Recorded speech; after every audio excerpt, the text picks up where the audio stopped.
Hello दोस्तों, स्वागत करते हैं आप सभी का आपके अपने YouTube चैनल जैकपुर पे। आज के इस वीडियो में हम डिस्कस करने वाले हैं क्लास 11 का हिस्ट्री का ऑब्जेक्टिव क्वेश्चन लेकर आए हैं। टोटल 40 क्वेश्चन इस मॉडल सेट में है और 40 क्वेश्चन जो है आपका सेकंड वाले मॉडल सेट में, यानी टोटल 80 क्वेश्चन आपको मिलेगा प्रीवियस ईयर का। लेकिन ये जान लीजिए, आप लोगों का मॉडल सेट तो आया नहीं, लेकिन इन 80 क्वेश्चन में आपको लगभग 40 सवाल आपको एग्जाम में देखने को मिल सकता है। तो आप लोग जो है ईमानदारी से इन दोनों जो मॉडल सेट है इसको अच्छे से याद कर लो। और आज के इस वीडियो में हम आपको टोटल याद कराएंगे, वो भी बिल्कुल ट्रिक के साथ। तो वीडियो काफ़ी इंपॉर्टेंट होने वाला है, शुरू से लेकर अंत तक बने रहिए। यदि आप हमारे चैनल पे पहली बार आए हो तो प्लीज़ सब्सक्राइब कर लेना, घंटी के बेल आइकन को दबा लेना, ताकि जब हम इसका सेट 2 अपलोड करेंगे तो उसका नोटिफिकेशन आपके मोबाइल पर चला जाएगा। तो चलिए स्टार्ट करते हैं। देखिए क्या है हमारा पहला सवाल। सबसे पहला सवाल देखिए क्या है, निम्नलिखित में से विश्व की प्राचीनतम सभ्यता कौन सी है? तो बताइए विश्व की जो सबसे प्राचीन, सबसे पुराना जो सभ्यता है वो आपको बताना है कौन सी है। तो ऑप्शन नंबर डी इसका बिल्कुल सही जवाब हो जाएगा, मेसोपोटामिया। कौन सी हो जाएगी? मेसोपोटामिया। अब देखो मेसो से आपको मीसो याद आ रहा है? मीसो एक शॉपिंग वेबसाइट है, जिस तरह से फ्लिपकार्ट होता है, अमेजोन होता है, उसी प्रकार से आपका एक मीसो होता है। तो आपको इमेजिन करो ना कि प्राचीन पुराना सामान कहाँ मिलेगा आपको ऑनलाइन? तो मीसो पर मिलेगा। कहाँ मिलेगा? मीसो पर मिलेगा। तो इससे आपको याद हो जाएगा। ठीक है, याद हो गया। नेक्स्ट चलते हैं। मेसोपोटामिया की आरंभिक सभ्यता कौन सी थी? मेसोपोटामिया की जो आरंभिक सभ्यता थी कौन सी थी? तो सही जवाब हो जाएगा इसका ऑप्शन नंबर ए, सुमेर की सभ्यता। अब देखो यहाँ पर इसको याद कैसे करेंगे। अभी हमने याद किया था कि मेसो पर ना पुराना सामान मिलता है। अब वो पुराने सामान इतने कीमती होते हैं ना कि उसको सिर्फ अमीर लोग ही खरीदेंगे। सुमेर अमेर, ठीक है, सिर्फ अमीरों लोग ही खरीद सकते हैं। यार बहुत महंगा होता है वहाँ पे सामान। ठीक है, चलो अगले सवाल पे चलते हैं। अगला सवाल है हमारा, मेसोपोटामिया की सभ्यता किस नदी के किनारे विकसित हुई है? यहाँ पर आपके पास ऑप्शन है दजला है, फरात है, नील है, लेकिन इसका जो आंसर हो जाएगा इनमें से कोई नहीं हो जाएगा, ऑप्शन नंबर डी। बिकॉज ये जो मेसोपोटामिया की सभ्यता थी, ये जो विकसित हुई थी, ये दजला और फरात के बीच में हुई थी, लेकिन ऑप्शन में दोनों नाम दे दिया है। अब क्या करेंगे? इसीलिए ऑप्शन नंबर डी मारेंगे। अगर इन दोनों ऑप्शनों में से कोई एक ऑप्शन होता तो वो हमारा आंसर हो जाता। चलते हैं अगले सवाल पे। अगला सवाल कह रहा है, बेबीलोन नगर का प्रमुख देवता कौन था? तो बेबीलोन नगर का जो प्रमुख देवता था वो कौन था? मदरुक था। कौन था? मदरुक था। भाई ये नाम तो बड़ा टफ है, इसको कैसे याद करेंगे? चलो देखते हैं इसको कैसे ट्रिक से याद करते हैं। देखो बेबी मतलब क्या था? बच्चा। बेबी जो होगा ना वो देवता को पुकारेंगे मुसीबत में। हम तो क्या है? मर्द हैं। ठीक है, हम अकेले ही लड़ लेंगे। ठीक है, बेबी कौन पुकारे? बेबी किसको पुकारेगा? देवता को, अपने बचाव के लिए। हम तो क्या है? मर्द हैं, हम अकेले ही लड़ लेंगे। तो ये इसका आंसर हो गया। नेक्स्ट देखो क्या है, मेसोपोटामिया की लिपि क्या थी? मेसोपोटामिया की जो लिपि थी वो क्या थी आपको बताना है, यानी कि जो लिखने वाली की क्या बोलते हैं? लिपि बोलते हैं ना। सही जवाब हो जाएगा इसका ऑप्शन नंबर बी, कीलाक्षर लिपि। अब आप इमेजिन करो ना, आप यहाँ से बैठे बैठे ना आंख बंद करके मेसोपोटामिया के लोगों को देख सकते हो। थोड़ा देर के लिए आंखें बंद कर लो और देखो मेसोपोटामिया के लोग क्या कर रहे हैं। मेसोपोटामिया के लोग ना कील क्या होता है? कांटी होता है ना, कांटी, कील से लिख रहे हैं। किससे लिख रहे हैं? कील से। आप यहाँ कलम से लिख रहे हो, वो लोग कील से लिख रहे हैं। ठीक है, कील से लिख रहे हैं। तो मेसोपोटामिया की लिपि क्या हो जाएगी? कीलाक्षर। ठीक है, नेक्स्ट देखो क्या है, मेसोपोटामिया में युद्ध एवं प्रेम की देवी को क्या कहा जाता है? सही जवाब हो जाएगा, बताओ इसका क्या हो जाएगा? अबाऊ। क्या हो जाएगा? अबाऊ, ऑप्शन नंबर ए। अब देखो यहाँ पे युद्ध हुआ, पहले लड़ाई हुआ, फिर प्रेम हुआ, फिर क्या हो जाएगा? विवाह हो जाएगा। क्या हो जाएगा? विवाह हो जाएगा। और जब विवाह हो जाएगा ना तो क्या होता है? फिर सास आती है, बहू आती है। तो अब यहाँ पे क्या हो जाएगा? युद्ध प्रेम देवी। बहू को क्या मानो? देवी मानो, लड़ो मत। कौन लड़ती है उससे? सास लड़ती है ना, तो सास भी लड़ती है और बहू भी सास से लड़ती है। तो यहाँ पे हो जाएगा देवी। देवी किसको मानो? बहू को। किसको? बहू को। बहू बाऊ, बहू से बाऊ। ट्रिक से याद कर लेना। ठीक है, नेक्स्ट क्या हो जाएगा, असुर बेनीपाल कहाँ के शासक थे? असुर बेनीपाल कहाँ के शासक थे? बताइए कहाँ के शासक थे? तो सीरिया के। कहाँ के थे? असीरिया के।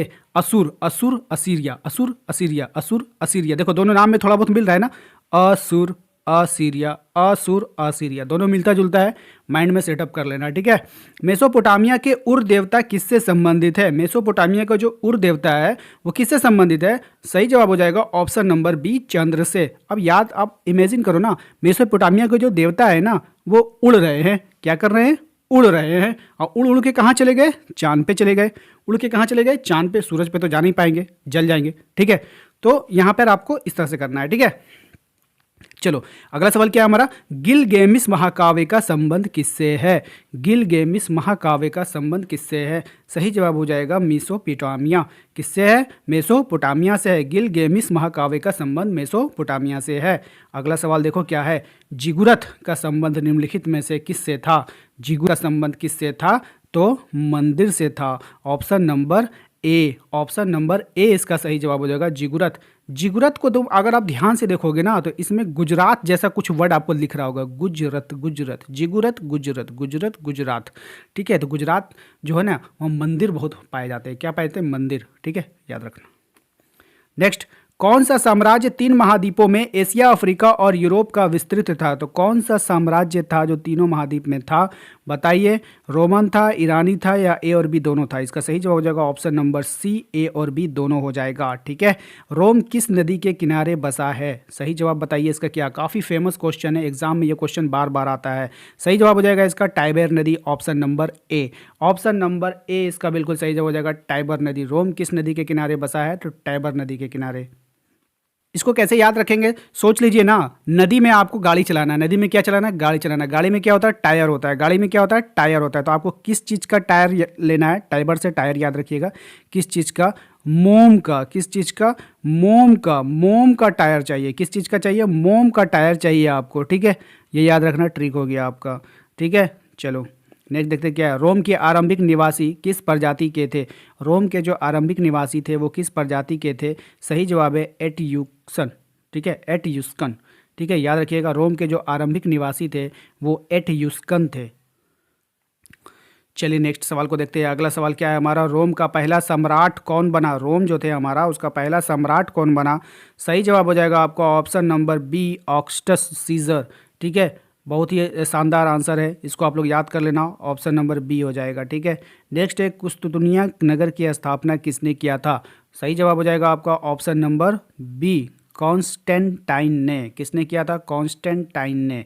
क से कुस्तुनिया, क से कॉन्स्टेंटाइन, दोनों का नाम काफ़ी थोड़ा मिलता जुलता है, याद कर लीजिएगा। रोमन साम्राज्य का प्रसिद्ध चिकित्सक कौन था। रोमन साम्राज्य का जो प्रसिद्ध चिकित्सक था वो था गैलन। कौन था, गैलन था। ऑप्शन नंबर बी इसका बिल्कुल सही जवाब हो जाएगा। अगला सवाल देखिए क्या है, ग्लैडिएटर किन्हें कहा जाता था। ग्लैडिएटर किन्हें कहा जाता था, ऑप्शन आपके सामने है। सही जवाब हो जाएगा उसका योद्धा गुलाम के पहलवानों को। किसको कहा जाता है, योद्धा गुलाम के पहलवानों को। ग्लैडिएटर किन्हें कहा जाता था, तो योद्धा गुलाम पहलवानों को, ठीक है, याद रखना। रोम साम्राज्य की मुख्य भाषा क्या थी। रोम साम्राज्य था उसका मुख्य भाषा था लैटिन। क्या था, लैटिन। ऑप्शन नंबर ए इसका सही जवाब हो जाएगा। ड्रेसल 20 क्या था, ड्रेसल 20 के बारे में बताइए। ये मिट्टी का बर्तन था। क्या था, मिट्टी का बर्तन था। ऑप्शन नंबर ए बिल्कुल सही जवाब हो जाएगा। अगला सवाल देखिए क्या है, कोलोसियम था। कोलोसियम कौन था बताइए। कोलोसियम जो था एक अखाड़े का नाम था। कौन था, एक अखाड़े का नाम था, याद रखिएगा। इस्लाम धर्म के संस्थापक किसे माना जाता है, तो हज़रत मोहम्मद साहब को माना जाता है। नेक्स्ट है आपका, इस्लाम धर्म की स्थापना कहाँ हुई थी। ऑप्शन नंबर ए इसका सही जवाब हो जाएगा, मक्का में, याद रखना है सभी को।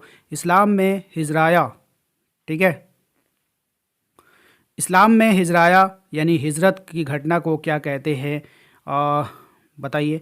सही जवाब हो जाएगा इसका ऑप्शन नंबर सी, ठीक है। ऑप्शन नंबर सी इसका बिल्कुल सही जवाब हो जाएगा।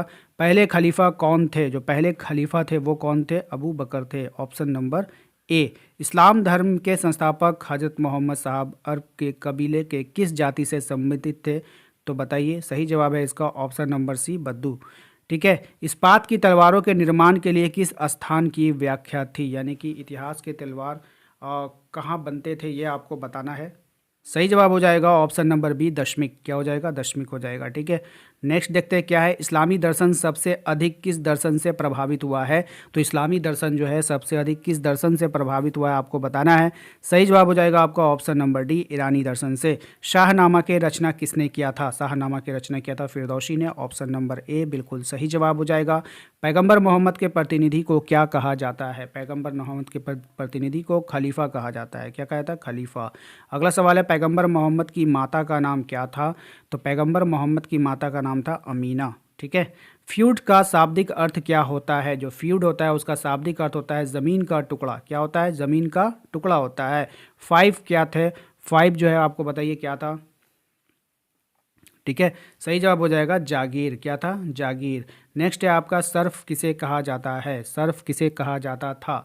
ठीक है, सही जवाब हो जाएगा भूदान को सर्फ कहा जाता था। सामंती समाज नामक पुस्तक का लेखक कौन है? सामंती समाज नामक पुस्तक का लेखक है मार्क ब्लॉक। कौन थे? Mark block. सामंतवाद की छोटी इकाई क्या थी? सामंतवाद की छोटी इकाई थी नाइट। क्या थी? नाइट थी। ठीक है, सही जवाब हो गया। 36 में है सामंती व्यवस्था के शिखर पर कौन था? सामंती व्यवस्था के जो शिखर पे था वो था राजा। कौन हुआ करता था? राजा हुआ करता था। नाइट किसे कहा गया है? नाइट जो है आपका घुड़सवार योद्धाओं को कहा गया है। नेक्स्ट आप देखिए क्या है, बड़ी सामंत के घर को क्या कहा जाता था? बड़ी सामंत के घर को क्या कहा जाता था? ऑप्शन नंबर ए मेनर कहा जाता था। पोप्लियो तृतीयों ने किसे पवित्र रोमन सम्राट बनाया? पोप्लियो तृतीयों ने किसे बनाया था? सालरमा को। किसके बनाया था? सालरमा को। ऑप्शन नंबर डी इसका सही जवाब हो जाएगा। नेक्स्ट क्या हो जाएगा? ऑप्शन 40 ईसाई धर्म का प्रथम पोप किसे माना जाता है? सही जवाब हो जाएगा ग्रीगोरी को। किसे माना जाता है? ग्रीगोरी को। काफ़ी इंपॉर्टेंट है। ठीक है, इसके नाम पे कैलेंडर भी है ना, ग्रीगोरी कैलेंडर। ठीक है, तो ये आपका इंपॉर्टेंट सवाल है, याद कर लीजिएगा। तो उम्मीद करते हैं कि आप लोगों को आज का ये वीडियो पसंद आया होगा। वीडियो पसंद आया तो प्लीज़ एक लाइक कर दीजिएगा। चैनल पे यदि पहली बार आए हैं तो सब्सक्राइब करके घंटी के बेल आइकन को दबा लो, ताकि हर एक वीडियो का नोटिफिकेशन आपके मोबाइल पर जाता रहे। डिस्क्रिप्शन में जाइए, वहाँ पर आपको व्हाट्सअप, टेलीग्राम, इंस्टाग्राम सभी का लिंक मिल जाएगा। सभी को ज्वाइन कर लेना, ताकि हर एक वीडियो का नोटिफिकेशन आपके मोबाइल पर जाता रहे। मिलते हैं हम लोग अपने अगले वीडियो में। जय हिंद, जय भारत।